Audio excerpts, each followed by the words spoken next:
Buenos días, señoras y señores y señoritas.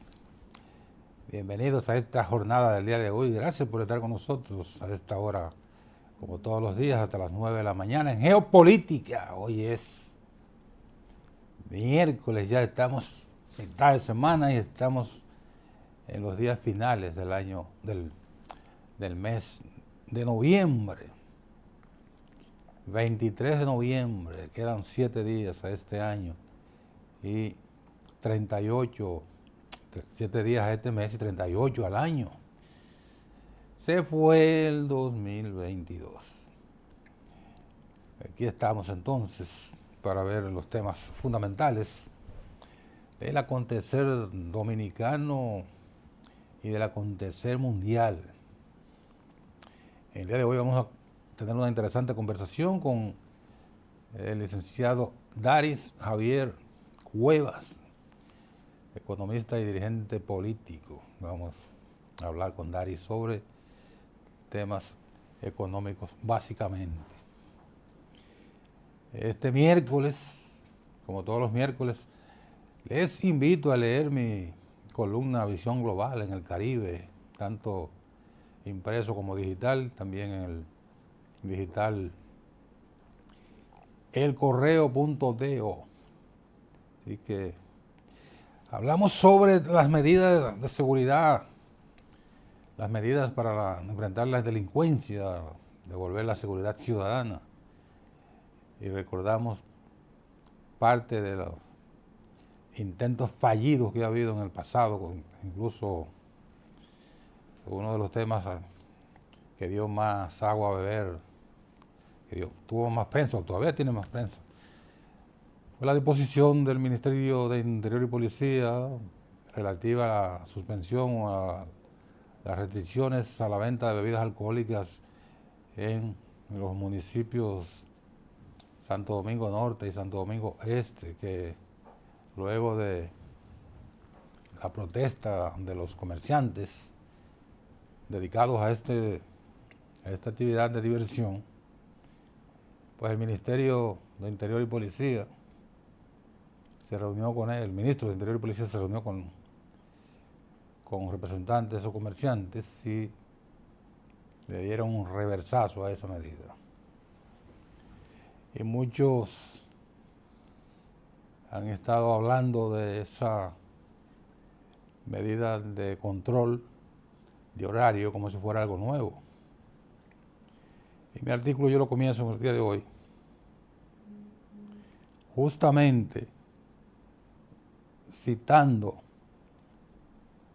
textualmente, no interpretado, textualmente los dos primeros artículos del decreto 308-06, o sea, del año 2006, emitido el 24 de julio de ese año 2006 por el presidente Leonel Fernández, que estableció las restricciones a la venta de bebidas alcohólicas en todo el país. No solo en una demarcación como en este caso, Santo Domingo Norte y Santo Domingo Este, sino en todo el país. Y recordamos que eso se mantuvo hasta que se fue dando sin efecto de manera, ¿cómo se puede decir? No se emitió un decreto, sino que se fue dejando morir ese decreto en la administración del presidente Danilo Medina, y eso desapareció. El ministro de Interior y Policía, a la sazón el inefable Monchi Fadul,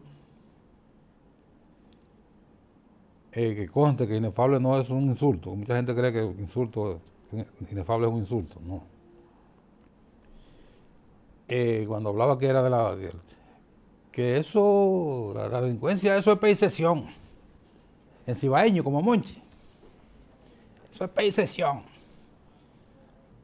Bueno, pero la percepción era realidad en el momento que a los números decían que había serias dificultades con la seguridad ciudadana. Pero el decreto, las medidas de restricción se fueron dejando caer. Y el propio Monchi en algún momento anunció, el propio ministro de Interior y Policía del momento, Monchi es para sus familiares, sus amigos. El ministro José Ramón Fadul anunció el levantamiento temporal de las medidas, pero eso temporal se quedó de manera permanente.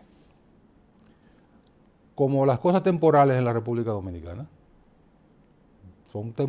Eso es mientras tanto. Aquí los mientras tanto son permanentes.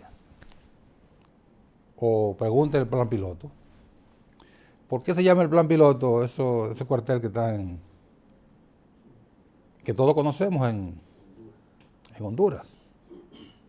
Era un plan piloto. Eso era temporal ahí. Y eso tiene creo que 35 o 40 años. Las cosas temporales en la República Dominicana son así, ¿eh? Entonces las medidas fueron levantadas de manera temporal y se quedó así. Se quedó así.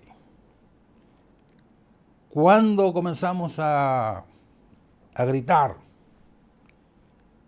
que hay que tomar algunas medidas,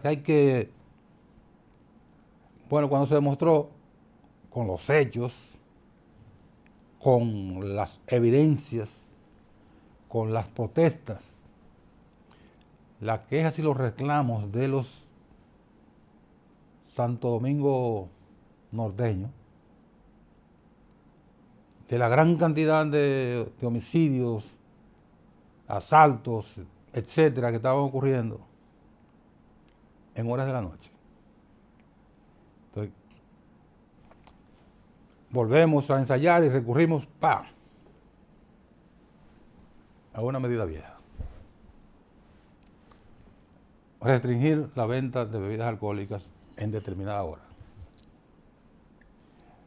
Pero los propios Santo Domingo norteños, comerciantes que protestaron y que le doblaron el pulso, y Santo Domingo Este, le doblaron el pulso al ministro de Interior y Policía. Bueno, le doblaron el pulso, no. Eso es una expresión como muy traída por las greñas. El ministro accedió a la petición de los comerciantes y relajaron un poco las medidas.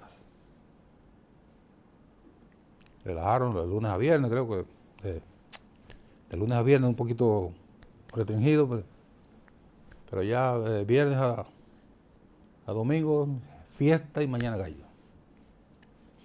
Los comerciantes se comprometen a contribuir con la tranquilidad de los...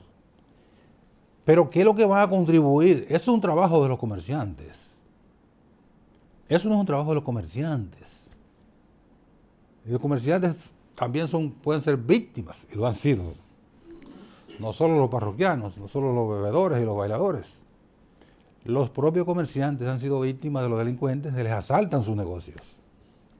Y ellos no están en capacidad, no lo han estado nunca y no lo van a estar hoy ni mañana, de garantizarse su propia seguridad.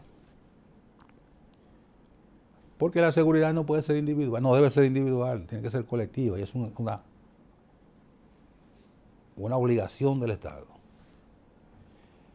Pero bien, la protesta es porque eso es nuevo. Eso no es nuevo. Eso no es nuevo. Y también los medios de comunicación. Que aquí hay gente que tiene memoria flash, como los relámpagos. No recuerdan lo que pasó ayer. O no lo quieren recordar.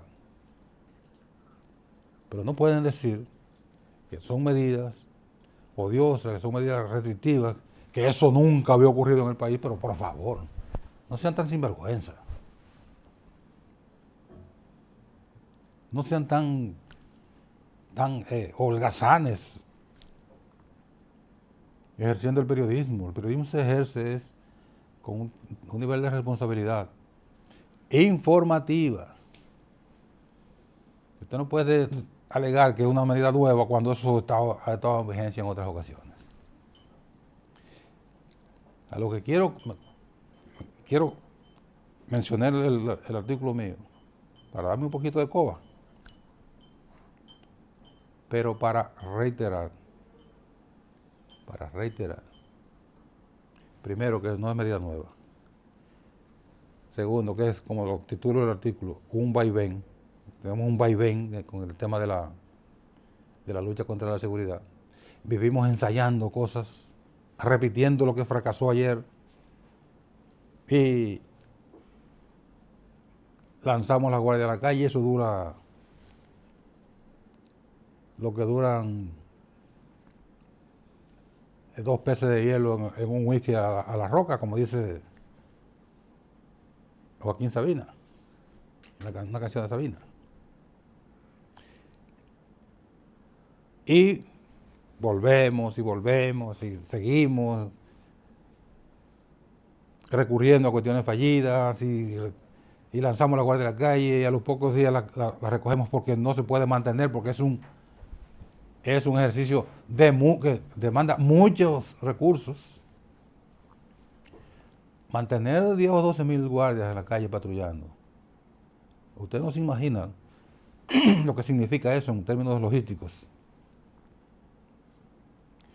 O van a soltar a los guardias a que le pidan un vaso de agua o un sándwich a la primera cafetería donde llegue. No, eso hay que abastecerlo. Abastecerlo de su lonchera, de agua, de la cena. Digo yo. A lo mejor los pobres guardias estaban como han estado en algún momento, policía pidiendo un galón de gasolina como porque la guagua se le quedó, la patrulla. Y en esa arritmia nos hemos mantenido, y los delincuentes tomando cuerpo y haciendo labor de inteligencia más inteligente que la policía. Y nos pisan, y nos golpean, y gritamos, y el gobierno se siente impotente, y reafirma, el ministro de la presidencia reafirma hoy que le van a dar duro a los delincuentes, pero eso no es que Messier le van. No, le van. Es que es ahora, aquí y ahora. El golpe es aquí y ahora. Bueno, los sociólogos y los psicólogos hacen un ejercicio de que hay una razón social para la delincuencia, que es la marginalidad. Bueno, vamos a trabajar la marginalidad. Vamos a someter a la justicia a los delincuentes. Vamos a votar a jueces que aún le lleven la prueba, sueltan a los delincuentes. ¿Qué vamos a hacer con los laboratorios criminales que son las cárceles dominicanas? Vamos a incendiar todas las cárceles con esos presos adentro y resolvemos el problema. No, eso sería una medida ya hitleriana y eso no se puede. Pero ¿qué vamos a hacer con esos laboratorios de acciones delictivas? No solo para robos, estafas, sino para planificar secuestros y homicidios desde las cárceles. ¿Qué vamos a hacer con eso? Hay que trabajar todo eso. Y también hay que matar delincuentes, porque es un conjunto. Es un cóctel, son varias cosas que incluye eliminar delincuentes. Eso no resuelve el problema, pero a lo mejor ayuda. Para mí, siempre lo he dicho públicamente, y esto lo estoy diciendo públicamente, o sea, lo estoy repitiendo públicamente. Para mí el del mejor delincuente es el que está en el Cristo Redentor. Es el mejor delincuente. Vamos a la pausa.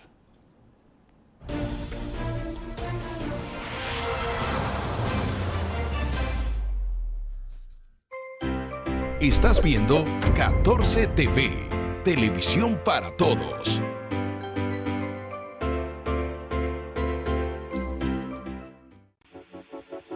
Usted está viendo Geopolítica. 14 TV, televisión para todos. Con orgullo, entusiasmo y muchas ganas, iniciamos el 10º Censo Nacional de Población y Vivienda 2022. Mujeres y hombres de todas las regiones, capacitados, comprometidos y debidamente identificados para lograr un censo con datos de calidad, que nos permita saber cómo estás y cómo podemos seguir mejorando tu calidad de vida y la de los tuyos. Estamos listos, contamos contigo. La remodelación, ampliación y modernización de la autopista Duarte ya es una realidad visible. Estamos interviniendo la más importante vía de comunicación del país, desde el kilómetro 9 hasta llegar a Montecristi. Esa majestuosa vía tendrá 270 kilómetros de extensión. Nunca antes se había hecho una intervención tan integral para hacer la autopista Duarte más hermosa, amplia y segura para todos. Tomando a Santiago como punto intermedio, terminamos el tramo hasta La Vega y recién inauguramos el distribuidor de La Penda y el cruce de Soto. Avanzamos con firmeza. La autopista Duarte está cambiando. Ministerio de Obras Públicas y Comunicaciones, cercano a la gente. En la Dirección General de Jubilaciones y Pensiones trabajamos con transparencia y sentido social. Contamos con establecimientos de atención para nuestros usuarios y además, durante esta gestión hemos otorgado 46,000 pensiones. Si quieres saber sobre tu pensión, visita nuestras oficinas o consulta nuestra página web www.dgjp.gov.do. Te servimos con calidad y justo a tiempo. El dominicano, cuando quiere puede, lucha como nadie para progresar. En su corazón la esperanza crece, sabe que la fuerza está en la unidad. Dominicana, dominicano, somos vencedores si me das la mano. Arrancamos y volvimos más fuertes. Juntos trabajamos como un solo equipo para que nuestro deporte pueda seguir llegando a lo más alto. Banreservas, el banco de todos los dominicanos. Estás viendo 14 TV, televisión para todos.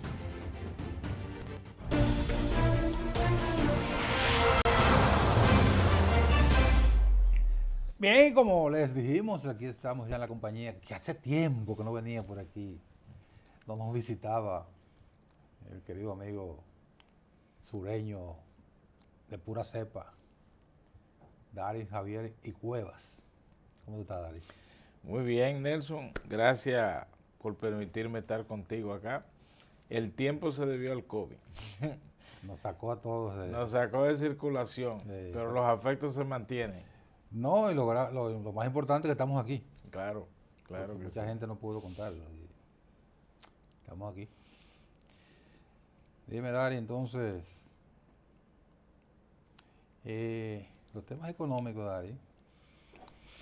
Dari es profesor de economía, Dari es escritor de ese tema, de analista internacional de la problemática económica mundial. Dari es dirigente político y es amigo mío. Sobre todo. Todo lo demás son reguindales. El entorno económico, Dari, la situación de la guerra ha provocado impactos importantes en la Unión Europea, en los Estados Unidos. La inflación en Estados Unidos ha estado en niveles que no se veían en los últimos 40 años, lo mismo que la Unión Europea. Y cuando hablamos de una inflación en Estados Unidos desbordada, hablamos apenas 10% o 9%, que no es usual en ese país. Lo mismo que en la Unión Europea. Y todo eso ha impactado en el bienestar de la gente. Y eso tiene un reflejo aquí a la República Dominicana porque estamos en una aldea global donde la interacción provoca la afectación de todos los países, no importa que usted quiera salirse del entorno. ¿Cómo tú ves esa panorámica de cara aquí a República Dominicana? Mira, Nelson y amigos televidentes, la pandemia, entiéndase el COVID-19, que construyó una panorámica, una realidad muy diferente a lo que había sido todo hasta enero del 2020, ¿verdad? O sea, las mismas consecuencias del COVID modificó hasta la forma de la gente tratarse. Recuérdate aquello del distanciamiento social. Pero también hubo un elemento nuevo, o mejor dicho, pluralizado en algunas economías, como es el caso del teletrabajo. Todo eso modificó la forma en que la actividad económica, social y todo se modificó. Entonces, no bien reponiéndose esa realidad, comenzaron a surgir otros elementos, como la inflación, por ejemplo, que es el tema más latente.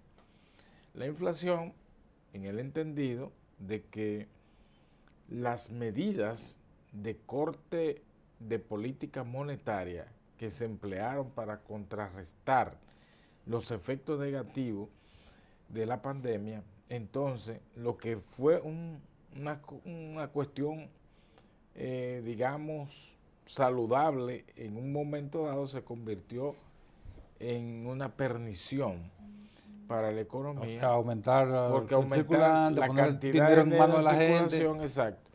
Poner tanto dinero en circulación, la circulación monetaria, la base monetaria, no se recoge ni con guardias, ni con policía, ni con discurso, No, sino con política monetaria. con política monetaria. Entonces, en principio, fíjate que los gobernadores o presidentes de los bancos centrales en el mundo le dijeron a los gobernantes, entiéndase los presidentes de la República, que eso era una cuestión pasajera, que la inflación se resolvía recogiendo dinero. Y lo pusieron como algo simple. Entonces, lo que plantearon simple se multiplicó en términos de complejidad. Sí. Y eso hoy en día la sociedad, la economía, lo está sufriendo, porque después que todo ese dinero sale a la calle, recogerlo no es tan sencillo. Es más lento. Entonces, vino un elemento adicional, que fue en febrero de este año, que fue el conflicto bélico entre Rusia y Ucrania, como tú bien estabas señalando, que se agrega a este problema. O sea, ya la inflación era un problema y se agudiza en el entendido de que esta zona, una zona estratégica en términos de producción de materia prima, de bienes de consumo, entonces impulsó, aceleró ese proceso de inflacionario. ¿Por qué? Porque las materias primas comenzaron a encarecerse o encarecerse más. Entonces, lo que los gobernadores de los bancos centrales le habían dicho a los gobernantes, entonces quedaba desmentido porque no fue un problema simple. Fue la realidad. Fue la realidad. Y ahí hubo un fallo que no hay manera de que lo admitan en ninguna parte del mundo. Pero esa es la realidad. Si desde el momento se plantea, se pone en la mesa que el problema inflacionario era complejo, pienso que las cosas hubiesen sido distintas y las medidas hubiesen sido distintas. Ahora, ¿por qué yo te digo eso? Porque no es lo mismo asumir, poner en ejecución políticas coyunturales que tomar medidas para contrarrestar con políticas estructurales. Y ahí ha venido el dilema. Entonces, los gobernadores de los bancos centrales, por no quedar mal ante sus superiores, han tenido que hacer un híbrido de toda esta situación. Entonces, por ejemplo, una de las medidas que se ha generalizado en el mundo desde los bancos centrales, que es lo que manda la lógica, es tomar medidas de política monetaria restrictiva. Pero resulta... Cuando se aumenta la tasa de referencia, exacto. Eso es coyuntural también. Sí, pero resulta que entonces, al adoptar esas medidas, la situación se tornó un poquito más complejo, porque esas medidas de carácter de política monetaria son locales. Y tú estás hablando que hay un problema, un conflicto geopolítico, claro, a propósito del programa. Mundial. ¿Verdad? Sí. Mundial. Entonces, resulta que cuando esas medidas se toman y cuando se mantienen esas medidas, entonces ya no es por el problema conflicto, es que hay un problema interno. Sí. Y entonces el problema interno se ha tratado, se preocupa, pero hacia afuera se publicita que es un problema de Rusia. La prolongación de este problema, de este conflicto bélico, y la prolongación de las medidas de política monetaria, entonces comienzan a desmentir de que el culpable o los culpables principales son Putin y Zelensky. Sí. ¿Entiendes? Entonces hay problemas estructurales e internos que se han suscitado a partir de esos acontecimientos económicos. Visto así el panorama, entonces lo que hemos visto a todo lo largo del 2022 y así va a terminar es que la inflación no ha podido controlarse. A pesar de los esfuerzos de política monetaria son claros. Se han hecho. No se puede subestimar, se han hecho. Pero la realidad es que desde el inicio se estaban advirtiendo, incluyendo los premios Nobel de Economía, comenzaron a hacer las advertencias de que no tan solo con ese tipo de políticas monetarias coyunturales se iba a contrarrestar el problema inflacionario que a todo lo largo del año 2022 va a cerrar porque en un mes el 22 sí, y la inflación no ha podido contrarrestarse. Entonces eso hace el tema más complejo porque todavía transitamos la fase de la recuperación de la economía. Y cuando la economía está en una fase de recuperación, no es cierto que la economía está recuperada mientras prevalezca la inflación. El elemento fundamental en materia de lo que es objetivo de política económica es la inflación. Si la inflación no se controla, tú no puedes decir que la economía se recuperó. No, hay un elemento fundamental porque claro, es que impacta más a la población. Exacto. ¿Cómo le llaman el ladrón? La inflación es como si fuera un ladrón que le mete la mano, que le mete la mano en el bolsillo a cada ciudadano. Sí, así es. Pero entonces viene también la complejidad. Se adopta una medida que económicamente es recomendable, que sí, es el incremento de la tasa de política monetaria, pero eso también no impacta en el costo del dinero. Claro. En los bancos, claro, te afecta. Aumenta la tasa de interés de los bancos. Exacto. Mientras por un lado, con medidas que son correctas de política monetaria, se adopta, pero por el otro lado se genera un efecto negativo. ¿Por qué? Porque los diferentes sectores de la economía, ¿dónde se financian? En los bancos. Con los bancos. Entonces, si con los bancos se financian los sectores de la economía y el costo de ese financiamiento se eleva, obviamente que eso se va a traspasar a la economía real. Ahora mismo la tasa anda por 20 y pico. Exacto. Entonces, eso frena que los sectores más dinámicos, por ejemplo, la construcción, la vivienda, nadie se va a meter un préstamo hipotecario, los préstamos de consumo, los sectores productivos, por ejemplo la agropecuaria. Por eso es que siempre se ha forzado para que las pretensiones externas de que el Banco Agrícola desaparezca, ¿verdad? Ha sido siempre una lucha constante, principalmente con el Fondo Monetario Internacional, sí, que nunca ha estado de acuerdo con la existencia del Banco Agrícola. Entonces, ese Banco Agrícola viene por lo menos a ser una especie de paliativo o mitigación, ¿verdad?, de protección, si se quiere, en el cual sirve de atenuante. ¿Para qué? Para que la agropecuaria, los pequeños agricultores y los grandes puedan que no subsistir. Son bancables. Exacto, porque no se pueden ajustar al costo.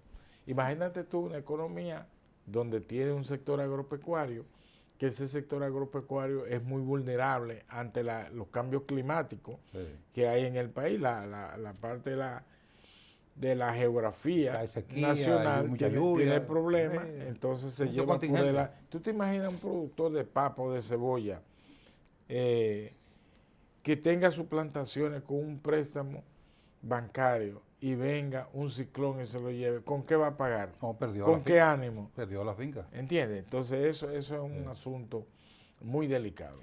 Pero entonces enfrentar una cosa, decimos que a veces, como se dice popularmente, que el medicamento es peor que la enfermedad. Sí, sí. Pero peor es no hacer nada. Exactamente. ¿Qué hacer para tratar de bajar la inflación? Políticamente, o sea, política partidariamente, se puede decir que es una ineficacia del gobierno, que no ha tomado las previsiones, pero ¿qué se puede hacer adicional a lo que se ha hecho?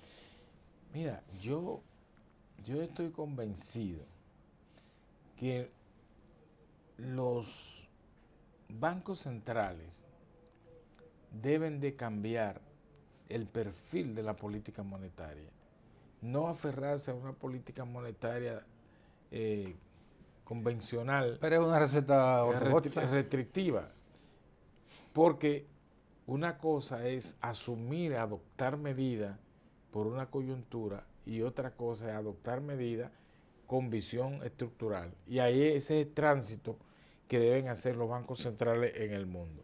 Y no lo planteo yo, eso lo vienen planteando, como te dije ahorita, hasta los Nobel de Economía.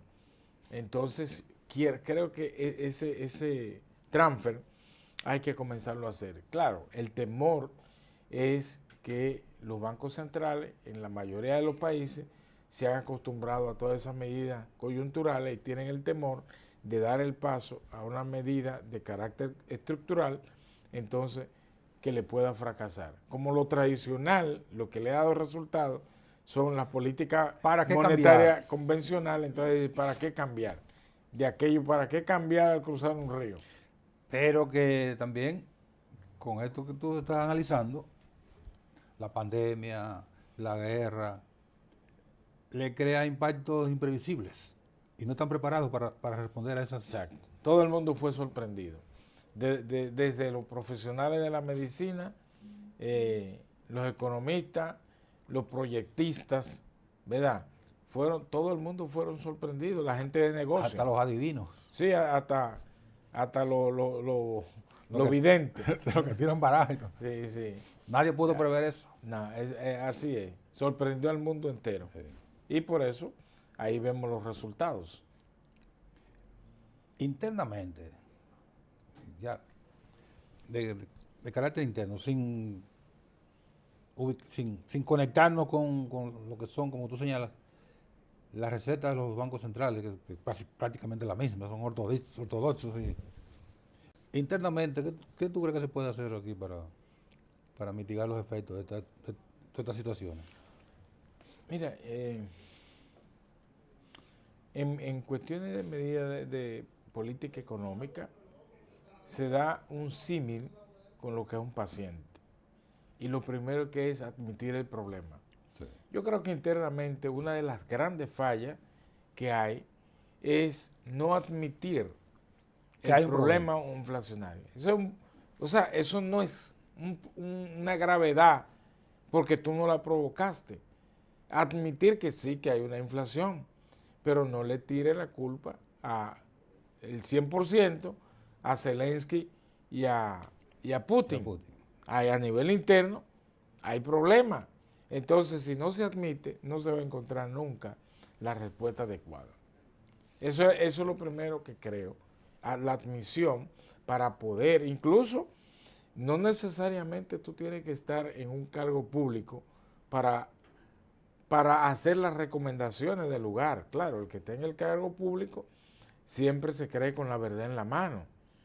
Y la verdad no es un bien privado. La verdad va a relucir Bueno, la verdad es la ante verdad. cualquier eventualidad. Eso es lo que sucede. Sí.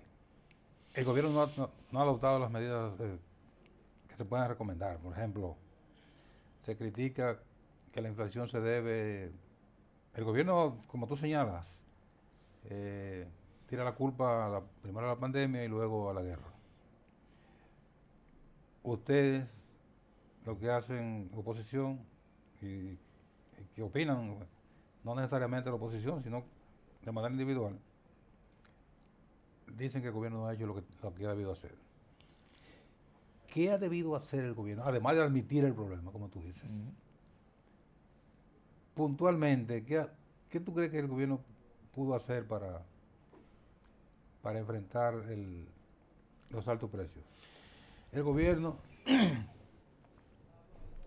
se inventó una ley de los 66 productos libres de aranceles. Sí. Le ha dado incentivos a los productores, les ha dado, además de incentivos, les ha dado, le ha exonerado cuestiones. El gobierno dice que ha apoyado a los productores. Todas estas cosas, además de eso, ¿qué se pudo haber hecho? Mira, la gran verdad, ya siendo puntual con el gobierno, ha sido la siguiente. El actual gobierno dominicano se ha concentrado más en repartir culpa que presentar propuestas alcanzables. El gobierno le tira la culpa a todo. Segundo, desde el gobierno se justifica todo. Se justifica cualquier acción que en el tiempo entonces se van desmintiendo y tienen que echarla para atrás. Tú como periodista sabes que hay una cronología significativa de acciones que se le dicen no lo hagan y después la echan para atrás. Y ese es un fallo grave. ¿Por qué? Porque genera lo que se llama desconfianza. Yo creo que el gobierno ha perdido la guerra de la confianza. El gobierno ha perdido mucho terreno con el asunto de la confianza por estar repartiendo culpa. Y el otro elemento es la sobredimensión. El gobierno se ha sobredimensionado en algunos aspectos, es decir, hay cosas que se pueden ampliar, se pueden sostener y se pueden lograr. Pero el gobierno entonces comienza con una frase que parece un anacronismo. ¿Cuál es? Decir, esto se ha logrado como nunca se ha hecho. Por ejemplo, la inversión extranjera directa no nació en el 2020. No. Es un proceso. Dos, por ejemplo, las remesas. Las remesas no son el resultado de la actividad económica local. No hay ninguna actividad política. Entonces, no la sobredimensionen. Pero además las remesas no son un resultado de política económica local. Interno, no. Ni monetaria, ni fiscal. Nada. ¿Entiendes? Entonces, concentrarse en eso y todo, atribuirse lo que son cosas que se han logrado históricas, que son anuncios. Entonces, todos esos anuncios lo que han ido es en desmedro de la calidad de la confianza. Entonces, todos esos factores, el gobierno, el propio gobierno, como dice, lo que tiene como intención buena, lo ha pisoteado con esos tipos de actitud. Y el otro elemento en que ha caído, la debilidad que ha caído el gobierno, es anunciar, ponerle plazo a las cosas. O sea, en economía, en medio de una crisis, tú no puedes ponerle plazo a las soluciones. La economía, y eso cuando uno abre hasta la literatura económica, se da cuenta que en economía tú resuelves algo, igual casi que gobernar, algo hoy, ¿verdad? Tomar las medidas adecuadas y mañana te encuentras con 10, 100 problemas igual o más complejos que el que tú estás tratando de resolver. Y además hay otro elemento que ocurre en la economía de manera permanente, es que las medidas económicas se parecen a los medicamentos de un paciente. Si un paciente va grave a un hospital, se le aplican los medicamentos para retomarle sus signos vitales. Entonces eso se toma tiempo. En la economía es lo mismo. La medicina, que son las medidas, cuando tú le aplicas tienen un resultado que se llama retardos. O sea, los retardos, el tiempo que se toma para tener resultados. Y eso es un problema que el gobierno no ha querido entender. El problema de la educación, por ejemplo, ningún gobierno en particular puede pretender implementar una política educativa para ver resultados en el corto plazo. No. ¿Entiende? Entonces el gobierno se ha centrado en eso, en el cortoplacismo. Lo que haga un gobierno hoy, ¿verdad? Los resultados serían ¿qué? En 10 años, 8. Mínimo 5. Un niño tú lo ingresas a la escuela a los 5 años. ¿Y a los cuántos te lleva bachiller? A los 16. Sí. Y a los 16 ya ha pasado un gobierno, 2 o 3. Han pasado 4. Y 4. Entonces, ese es un problema que el gobierno se ufana en ver resultados cortoplacistas y por esa razón toma medidas cortoplacistas. Y eso también ha obligado, ha permitido que el gobierno pierda terreno en el espacio de la confianza. Tú hablabas de que se toma una medida hoy y tú crees que económicamente hablando, tú crees que va a funcionar. Sí. Y dentro de un año te das cuenta que no. Entonces por eso que se usa algo para lapidar a los economistas. Sí. Que el buen economista es el que prevé hace un vaticinio y debe tener la respuesta para decir por qué no se dio. Bueno, mira, ya esos son modelos de proyecciones, por ejemplo, en el ámbito econométrico, ¿verdad? Sí. Un modelo econométrico, tú te planteas unos supuestos, Sí. le introduces unos datos, matemáticamente, Tú lo te proyectas. da un resultado. Tú proyectas un resultado. Un resultado, digamos, Y no se de da. laboratorio. Y no se da. No necesariamente tiene que responder a la realidad, porque la realidad te cambia. Sí. Cuando entramos al 2020, ¿qué se planteó del crecimiento de la economía en enero? O el mismo crecimiento que se venía Exacto. observando. ¿Qué ocurrió? Que se Menos desplomó 6.7. Entonces, hoy en día se ha llegado a la conclusión que las proyecciones más, digamos, creíbles, más sustentables, son aquellas que se proyectan entre un mes a 45 días, porque la realidad va cambiando. Y por eso es que tú ves que, por ejemplo, el Banco Mundial, el Fondo Monetario Internacional y otros organismos regionales como la CEPAL están siempre cambiando las proyecciones de un mes a otro.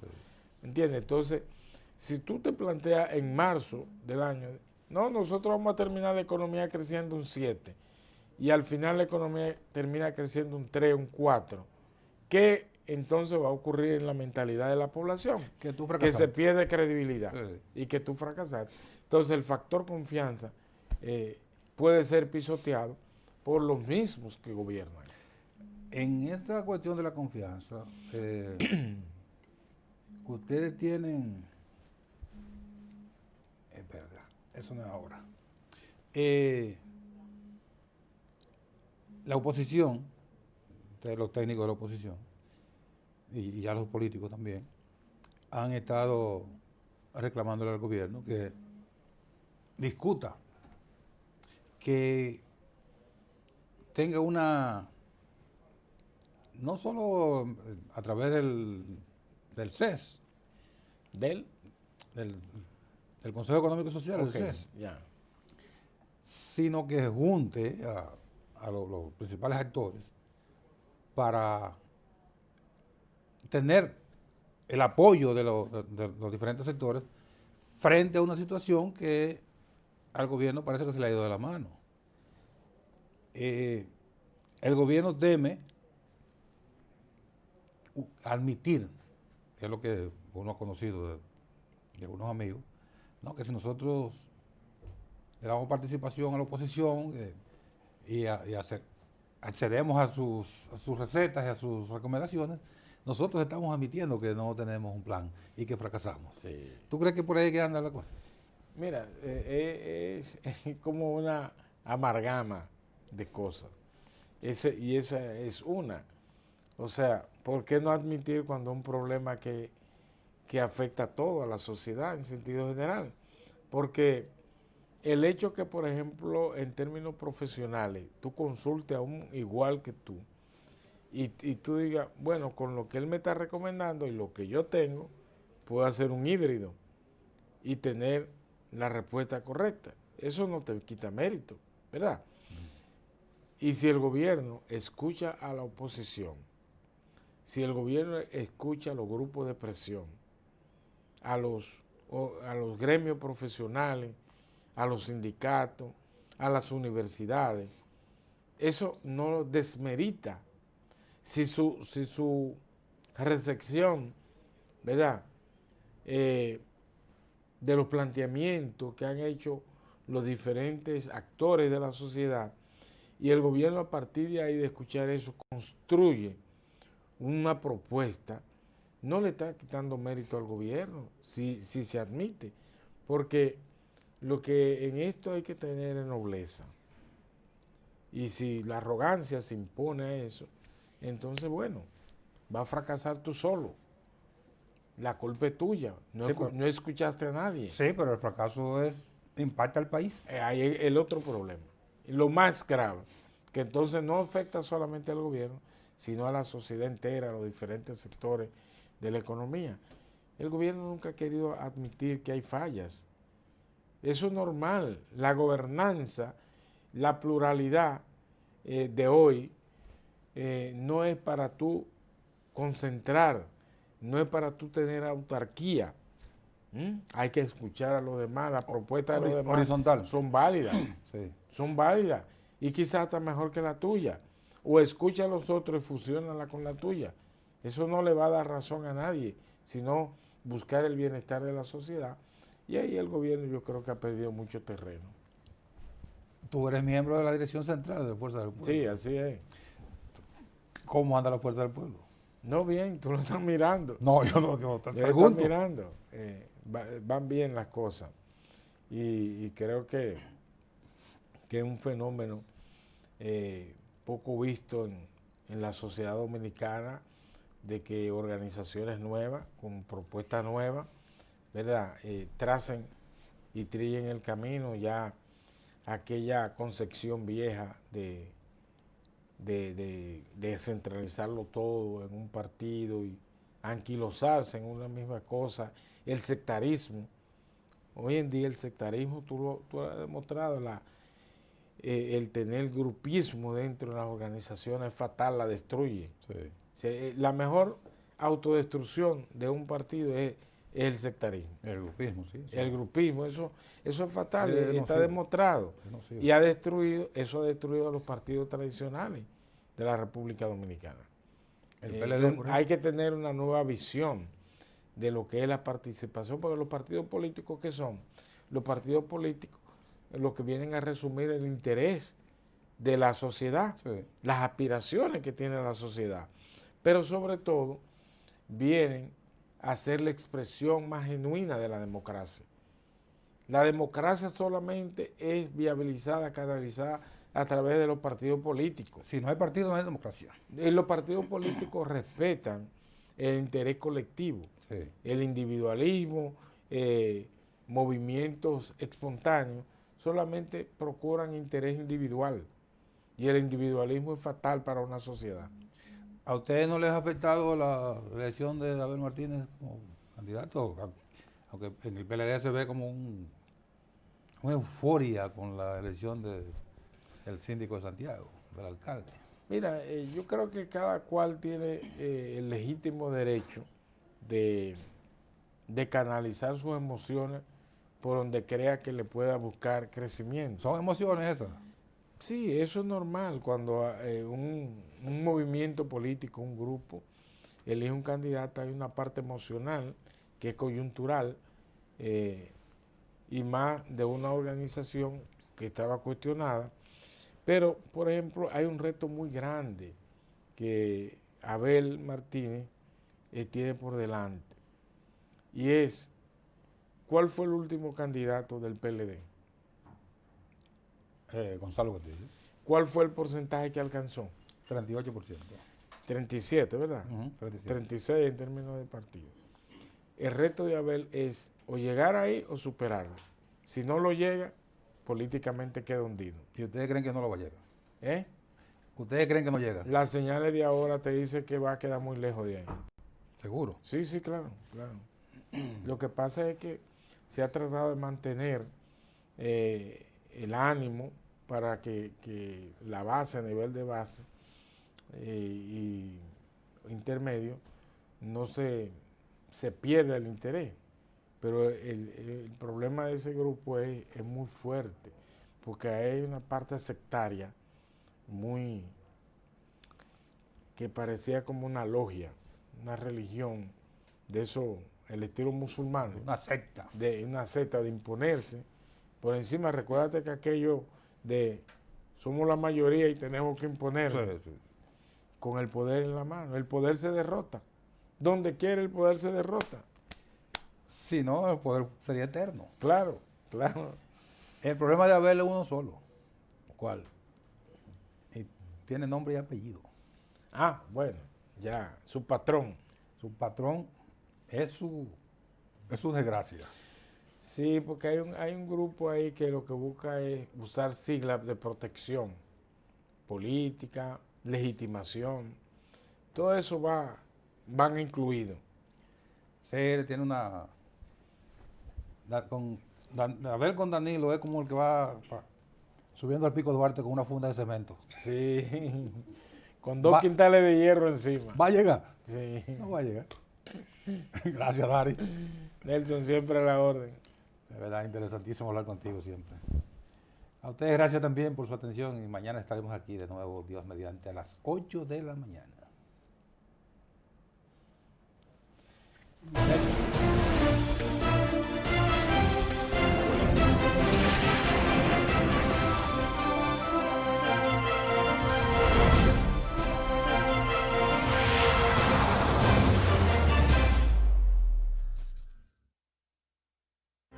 Estás viendo 14 TV, televisión para todos.